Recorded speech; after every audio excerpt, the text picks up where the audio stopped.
Ny farana omaly kosa ny atrikasa no entina andrafetana ny PMO na ny paritra malagasy Zary oabolana izay drafitrasa entina manatanteraka ny paikadina taodinasa na ny PND. Nandritry ny 9 andro niara-ny fandrimbona ny mpiantsehatra samihafa ny kondoa ny famolavolana ny PMO na ny paritra malagasy Zary oabolana eto manatanteraka ny paikadina taodinasa na ny PND. Tamin'ny fotoam-pamaranana ny atrikasa izay nitanterahana omaly teny amin'ny CCI Vato no natolotra ny Premier Ministra ny boky kely mirakitra izany. No tsy ahiviny tao anatin'ny lahateniny fa misy ny fepetra niraisy ny gouvernemanta amin'ny ady atao amin'ny fanondranana isan-karazany. Ankoatr'ireo fepetra izay efa niraisy ny gouvernemanta mikasika ny ady amin'ny haratra ny harem-pirenena, ny bois de rose, ny vatosoa, ny arena kibon-tany, ny famongorona ireo tafady zay mahatsiravina indrindra ny alapaty, ny aratotomapaty, ny araka taovan'olona dia velirano i masony malagasy mihitsy miezaka amin'ny aradrany.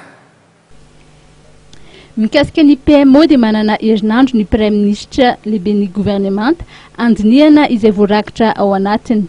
Rehefa vita ity atrikasa ity dia manana herinandro ny tenako handinihako azy tsara fa hoe ao anatiny ilay vina napetraky ny filoham-pirenena marina ve Madagasikara mahomby sy mandroso ny zavatra navoakany zareo ao anatiny iny document iny any amin'ny anatin'iny paritra malagasy Zary oabolana. Herinandro vita ny herinandro dia ao aparitaka ny document rehetra amin'ny ankolafiny rehetra zay mpiara-nongonantoka amin'ny Madagasikara amin'ny fampandrosoana ny Madagasikara manomboka amin'ny taona 2010 ka hatramin'ny 2010 zay ny document iny zany. Dia ao anatin'izany zany rehefa ao aparitaka izy dia misy ary ho atao ny version malagasy, ny dikany amin'ny teny malagasy, ny dikany amin'ny teny frantsay, ny dikany amin'ny teny anglisy mba samby hanany anjarany daholo ny tsirairay ary mora fatarin'ireo zay anjaran'izay izay andray anjara amin'ny fampandrosoana any Madagasikara. Ny mpandrindra ara-teknika ny atrikasa mikasika ny PMO kosa dia nanambara fa isy ny fanitsina ny teti-bolam-panjakana ho tanterahana.